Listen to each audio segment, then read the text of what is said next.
ഡോക്ടറോട് എങ്ങനെയും നന്ദി പറയേണ്ടതെന്ന് അറിയില്ല. എന്നോട് നന്ദി പറയേണ്ട കാര്യമൊന്നുമില്ല. ആരെങ്കിലും എന്തെങ്കിലും പറഞ്ഞെന്ന് കരുതി ഇനി ഇതുപോലുള്ള അബദ്ധങ്ങളിൽ ചെന്ന് ചാടരുതെന്ന് മാത്രമേ എനിക്ക് പറയാനുള്ളൂ.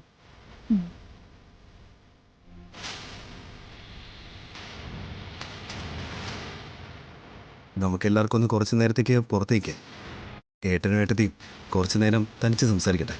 അതെ, അവർ കുറച്ചു നേരം സ്വസ്ഥമായിട്ടിരിക്കട്ടെ. നിങ്ങൾ വാ.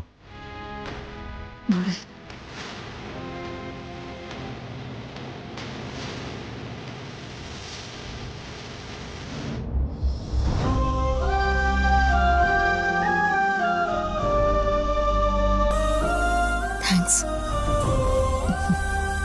സാരില്ല.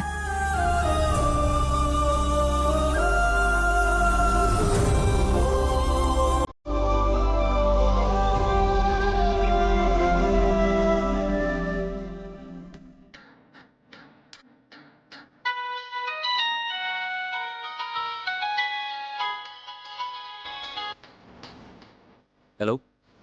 കാര്യങ്ങളൊക്കെ അറിഞ്ഞല്ലോ അല്ലേ? അറിഞ്ഞു. സന്ധ്യ അവളാ എല്ലാം ചെയ്യിച്ചത്. ഞാൻ നിന്നോട് മുൻപും പറഞ്ഞിട്ടുണ്ട്, ആ സന്ധ്യ നമുക്കൊരു ബാധ്യതയാണെന്ന്. പണ്ട് അവളെ കൊല്ലാനെന്നും പറഞ്ഞ് കച്ച കെട്ടി ഇറങ്ങി തോറ്റു മടങ്ങിയ അന്ന് ഞാൻ നിന്നോട് പറഞ്ഞതാ അവളെ വെറുതെ വിടരുതെന്ന്. അന്ന് നീ അത് നിസ്സാരമായി കണ്ടതിന്റെ ഫലമാണ് ഇപ്പൊ കിട്ടിയ ഈ തിരിച്ചടി. ഇനി ആ കബീർ എന്റെയോ നിന്റെയോ പേര് പറഞ്ഞാൽ ഗോവിന്ദ, അതെങ്ങനെയെന്ന് വെച്ചാൽ പരിഹരിക്കാൻ നോക്ക്. അത്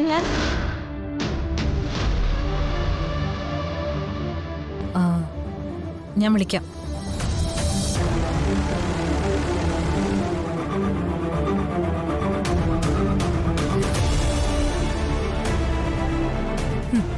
എല്ലാം ഒപ്പിച്ചു വെച്ചിട്ട് ചേച്ചിയെ മുറിക്കാത്തേറി ഇരിക്കല്ലേ?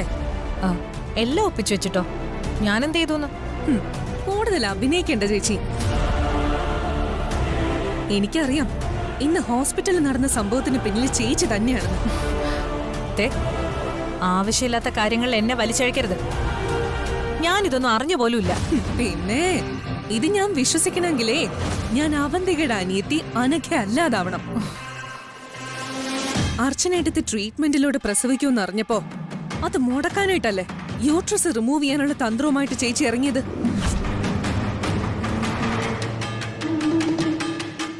ആ കാര്യം ഇവിടത്തെ അച്ഛനെ കൊണ്ട് ഓപ്പറേറ്റ് ചെയ്തു എന്ന് വെച്ച് സത്യം അല്ലാതാവൂലല്ലോ. അനക്കെ, നീ നിർത്ത്. നീ ആവശ്യമില്ലാതെ ഓരോന്ന് പറഞ്ഞ് മറ്റുള്ളവരെ കൂടെ തെറ്റിദ്ധരിപ്പിക്കരുത്. തെറ്റിദ്ധാരണയല്ല, ഞാൻ എല്ലാവരോടും എന്റെ സംശയം പറയാൻ പോവാ. അങ്ങനെ ചേച്ചി ഇപ്പൊ എല്ലാത്തിനും രക്ഷപ്പെടണ്ട. സമയം അല്പം മാറിയിരുന്നെങ്കിൽ എന്ത് സംഭവിച്ചേനെന്ന് അറിയോ ചേച്ചിക്ക്? അതിന് ഞാൻ അറിയാത്തൊരു കാര്യത്തിന് നീ എന്തിനാ എന്റെ പേര് വലിച്ചഴിക്കുന്നേ? ചേച്ചി അറിയാത്തൊരു കാര്യമാണെങ്കിൽ അത് എല്ലാവരുടെയും മുന്നിൽ പ്രൂവ് ചെയ്യേ. ഞാൻ എന്തായാലും നന്ദേട്ടനോട് ഇത് പറയാൻ പോവാ.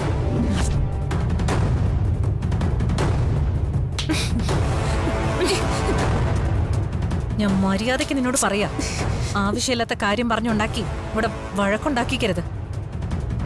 ഞാൻ നന്ദേട്ടനോട് പറയൂന്ന് പറയും.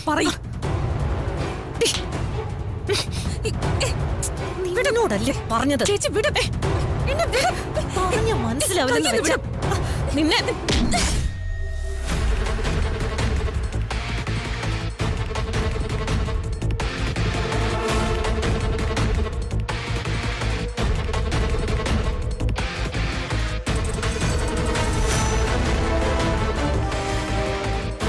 നീ എന്തിനാ അനഘയെ തല്ലാൻ പോകുന്നേ? ഇവള് പറയുന്ന കേട്ടോ നന്ദേട്ടാ, ഇന്ന് ഹോസ്പിറ്റലിൽ നടന്നൊക്കെ എന്റെ അറിവോട് കൂടിയാണെന്ന്. ഇവക്ക് സംശയമുണ്ടെന്ന്. ഇവളിങ്ങനെ ഓരോന്നൊക്കെ പറഞ്ഞുണ്ടാക്കിയ പിന്നെ ഞാൻ എന്താ ചെയ്യേണ്ടത്? ആ സംശയം എനിക്കും ഉണ്ടെങ്കിലും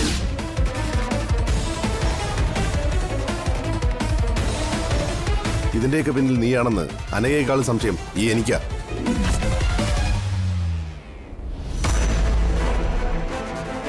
ഇപ്പോൾ അതൊരു സംശയമായി തുടരുന്നതുകൊണ്ടും ആ ഡോക്ടർ നിന്റെ പേര് ഇതുവരെ പറയാത്തതുകൊണ്ടും ഞാനിപ്പോൾ ഒന്നും മിണ്ടുന്നില്ല. പക്ഷെ അങ്ങനെ എന്തെങ്കിലും ഉണ്ടെന്ന് ഞാൻ അറിഞ്ഞാൽ നിന്നെ ഇതിനകത്ത് ഞാൻ കുഴിച്ചു മൂടും. പറഞ്ഞില്ലെന്ന് വേണ്ട. അനഘേ വാ.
ഞാനെന്റെ സച്ചേട്ടനോട് പറഞ്ഞിട്ടുണ്ട്.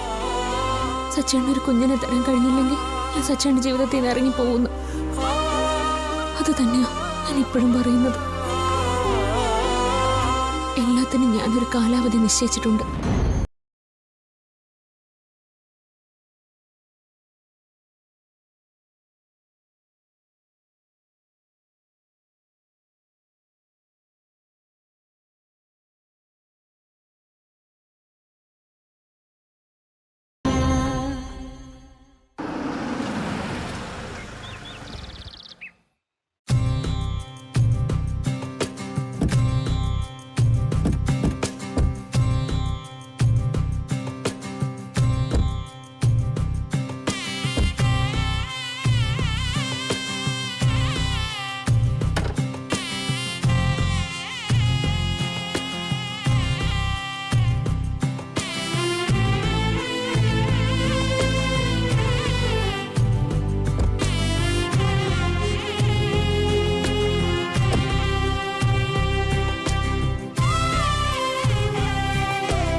അച്ഛനോട് ക്ഷമിക്കണം. സത്യമായും അച്ഛൻ അറിയില്ലായിരുന്നു ആ ഡോക്ടർ ഇങ്ങനത്തെ ഒരാളായിരുന്നു എന്ന്. അതെനിക്കറിയാം അച്ഛൻ. അച്ഛൻ മനഃപൂർവ്വം ഇങ്ങനെയൊന്നും ചെയ്യില്ലല്ലോ.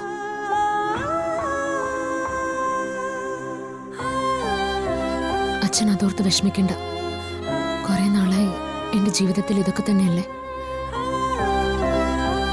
എന്റെ വിധി ഇങ്ങനെയൊക്കെ ആയതിന് ഞാൻ ആരെ കുറ്റപ്പെടുത്തിയിട്ട് എന്താ കാര്യം?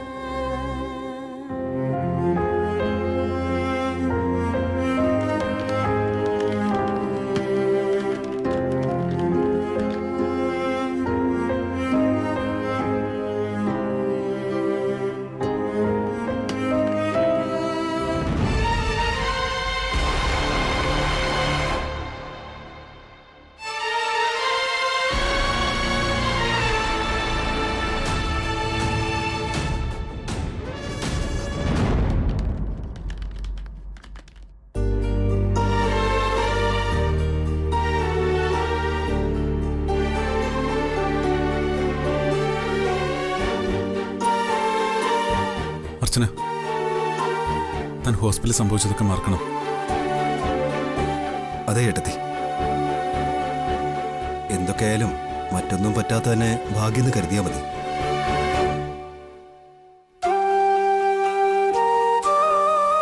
മനഃപൂർവ്വം നമ്മൾ മറക്കാൻ ശ്രമിക്കുന്ന, ഓർക്കാൻ നമ്മൾ ഒരിക്കലും ഇഷ്ടപ്പെടാത്ത ചില സംഭവങ്ങൾ ഉണ്ടാവുമല്ലോ നമ്മുടെ എല്ലാം ജീവിതത്തിൽ.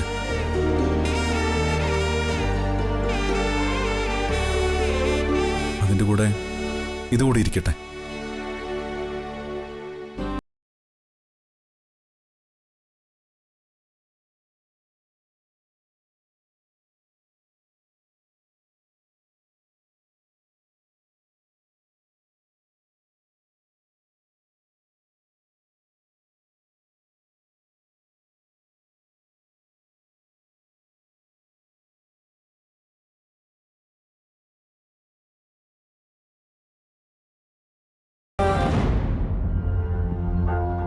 ഞാൻ ചോദിച്ചത് നീ കേൾക്കാത്തോണ്ടാണോ അതോ നിനക്ക് മനസ്സിലാവാത്തോ?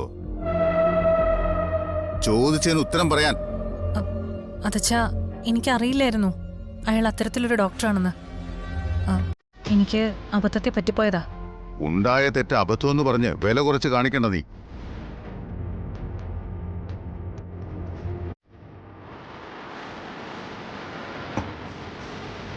അർച്ചനയ്ക്ക് എന്തെങ്കിലും സംഭവിച്ചിരുന്നെങ്കിൽ അബദ്ധമെന്ന് പറഞ്ഞ് നിസ്സാരമായിട്ട് എടുക്കാൻ പറ്റുമായിരുന്നോ? നിന്റെ വാക്ക് കേട്ട് അവരെ അയാളുടെ അടുത്തേക്ക് പറഞ്ഞു വിട്ടതിന് ഞാനും കൂടി കാരണക്കാരനല്ലേ?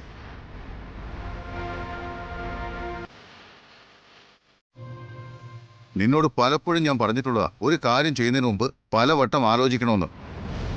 അച്ഛൻ, ഞാൻ പറഞ്ഞതല്ലേ, എനിക്കും നേരിട്ട് അറിയില്ലായിരുന്നു. പറഞ്ഞു കേട്ടത് വെച്ചാ അഹമ്മദ് കബീർ എന്ന ഡോക്ടറിന്റെ അടുത്തേക്ക് അർച്ചനെ പറഞ്ഞുവിടാൻ ഞാൻ അച്ഛനോട് പറഞ്ഞത്.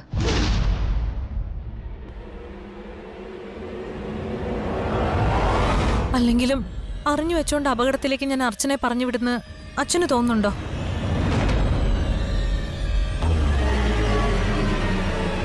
ഇവിടെ എല്ലാവരും വിഷമിച്ചിരിക്കുകയും അർച്ചന തകർന്നു പോകുന്നു വിചാരിച്ച സാഹചര്യത്തിൽ ഞാൻ പെട്ടെന്ന് അന്വേഷിച്ചപ്പോ അറിഞ്ഞതാ ഇയാളെപ്പറ്റി. നീ എന്ത് അന്വേഷിച്ചു? അങ്ങനെ അന്വേഷിച്ചിരുന്നെങ്കിൽ അയാളുടെ പാസ്റ്റിനെ പറ്റി നീ അന്വേഷിക്കില്ലായിരുന്നോ? മുൻപും ഇതുപോലെ സർജറികൾ മാറി ചെയ്ത് രോഗികളെ കൊന്നിട്ടുണ്ട് അയാള്. അറിയോ നിനക്ക്?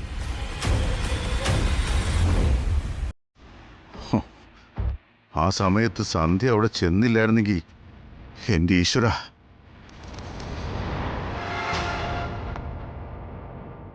എന്തിനാ നിന്നെ പറയുന്നത്?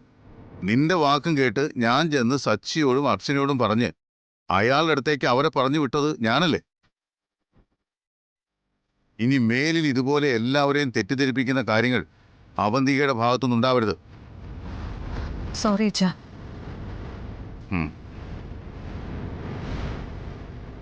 അർച്ചനയുടെ അവസ്ഥ കണ്ടപ്പോ എനിക്ക് സഹിച്ചില്ല. ആ വെപ്രാളത്തിൽ പറ്റിപ്പോയതാ. ഞാൻ ശ്രദ്ധിച്ചോളാം.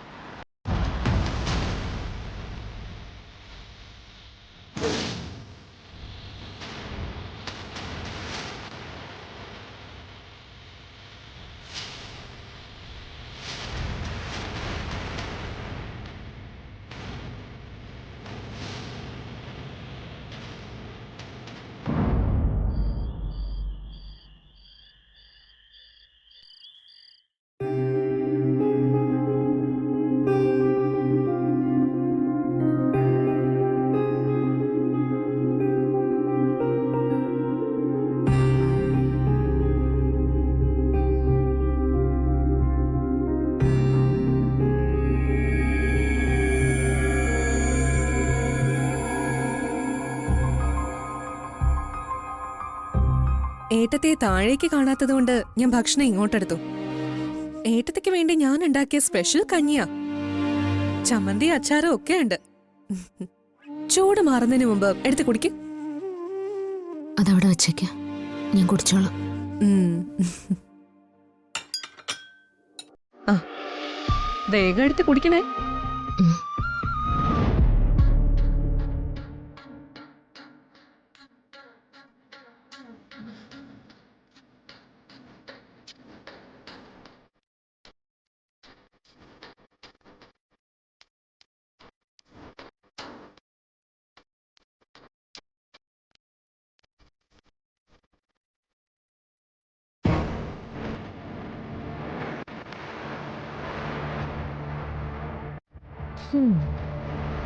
നിന്നെ പുറത്തോട്ടൊന്നും കാണാത്തോണ്ടാ ഞാൻ ഇങ്ങോട്ട് വന്നത്.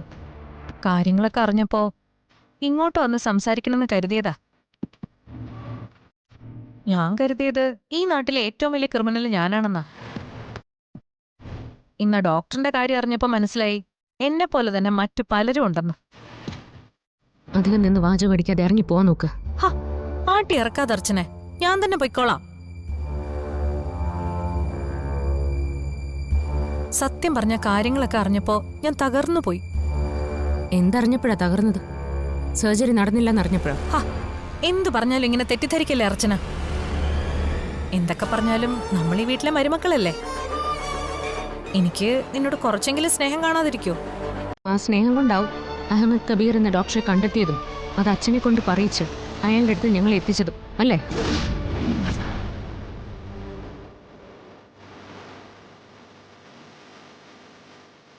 നിങ്ങളൊന്നും മറക്കാൻ ശ്രമിക്കണ്ട, എല്ലാം എനിക്കറിയാം. നിങ്ങൾ പറഞ്ഞിട്ടാ യൂട്രസ് റിമൂവ് ചെയ്യാൻ അയാൾ ശ്രമിച്ചത്. എന്താ ശരിയല്ലേ? ഞാനെന്ത് പറഞ്ഞാലും നീ വിശ്വസിക്കില്ല, അതുകൊണ്ട് ഞാനൊന്നും പറയുന്നില്ല.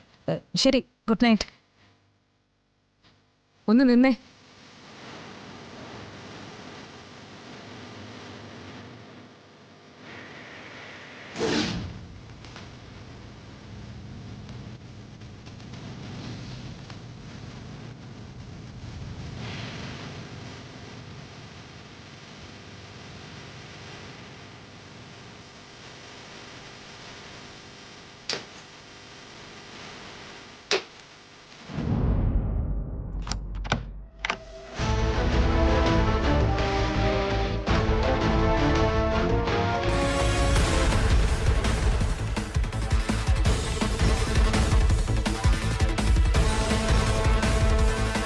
ഇതൊക്കെ ചെയ്തത് നിങ്ങളാണെന്ന് അറിഞ്ഞ നിമിഷം മുതൽ നിങ്ങൾക്കൊരു സമ്മാനം തരണമെന്ന് ഞാൻ കരുതിയിരുന്നതാ.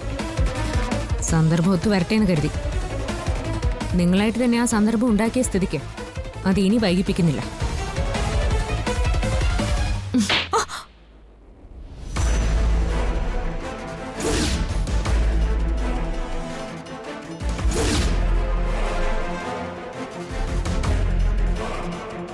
ഒരെണ്ണത്തിൽ നിർത്തണമെന്ന് കരുതിയിട്ടല്ല നിർത്തുന്നത്. ഇനി അങ്ങോട്ട് നിങ്ങൾ ചെയ്യുന്നതിനൊക്കെ അപ്പൊ ഇതായിരിക്കും മറുപടി. നിങ്ങളൊരു സ്ത്രീയല്ലേ? എന്നോടുള്ളത് പോട്ടെ, ഏതെങ്കിലും ഒരു സ്ത്രീയോട് ആരെങ്കിലും ചെയ്യുന്നതാണോ ഇതൊക്കെ? സ്ത്രീ പോയിട്ട് മനുഷ്യഗണത്തിൽ പോലും നിങ്ങളെ കൂട്ടാനൊക്കില്ല. അത്രയ്ക്കുണ്ട് നിങ്ങളുടെ മനസ്സിലെ ദുഷ്ടത്തരങ്ങൾ.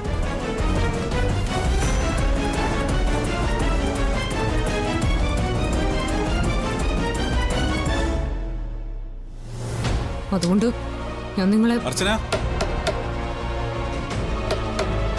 അർച്ചന,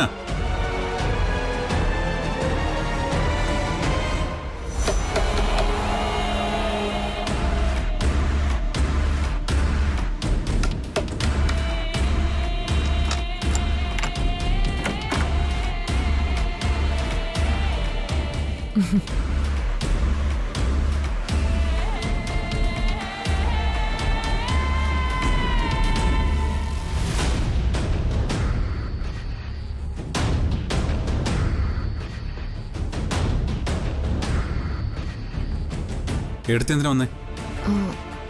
അത് എനിക്ക് കഞ്ഞിയും കൊണ്ടുവന്നതാ. പിന്നെന്താ താൻ കഴിക്കാതിരുന്നേ? വിശപ്പ് തോന്നിയില്ല. അതൊക്കെ തോന്നും, ഞാൻ എടുത്തുതരാം. വാ.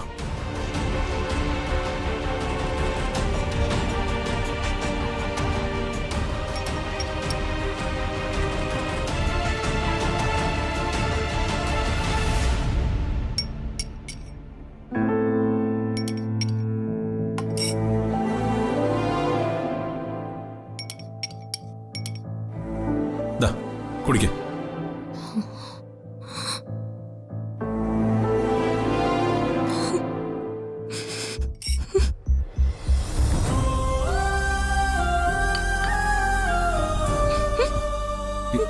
എന്താ എന്താ അർച്ചന, എന്തു പറ്റി?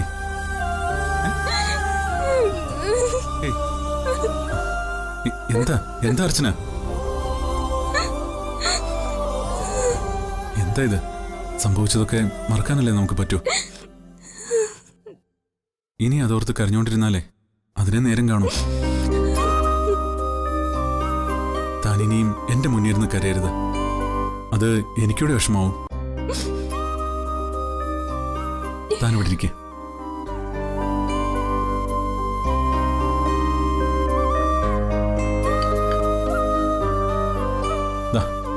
ഇത് കുറച്ച് കുടിച്ചിട്ട് സമാധാനമായിട്ട് കിടന്നുറങ്ങ്, എല്ലാം ശരിയാവും.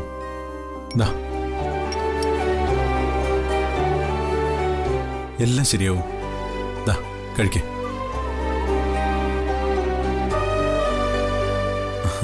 കഴിക്കണം.